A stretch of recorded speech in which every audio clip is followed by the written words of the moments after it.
ఒక ఫెయిల్యూర్లోంచి పుట్టుకొచ్చిన మనోబలం, అనుభవం గొప్పదా?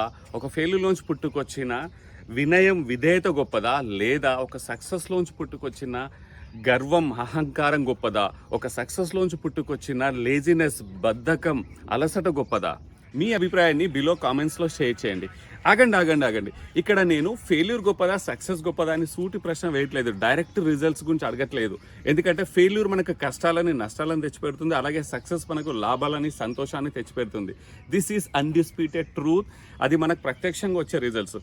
ఇక్కడ ఇంకో కోణం ఉంది మనకు. ఫెయిల్యూర్ అండ్ సక్సెస్కి పరోక్ష రిజల్ట్స్ కూడా ఉంటాయి, ఇండైరెక్ట్ రిజల్ట్స్ కూడా ఉంటాయి. వాటి గురించే నేను అడిగేది. ఎందుకంటే success is not permanent and failure is not final. ఇక్కడ మనకు డైరెక్ట్ రిజల్ట్స్ కంటే ఇండైరెక్ట్ రిజల్ట్సే ఒక స్థిరత్వాన్ని, దీర్ఘకాలిక సక్సెస్ను నిర్దేశిస్తాయి. ఈరోజు గ్రాండ్ సక్సెస్ అయిన వాళ్ళు ఆ ఇచ్చే సక్సెస్తో వచ్చే బై ప్రోడక్ట్స్తో వాళ్ళు ఉన్న సక్సెస్ని కోల్పోతారు.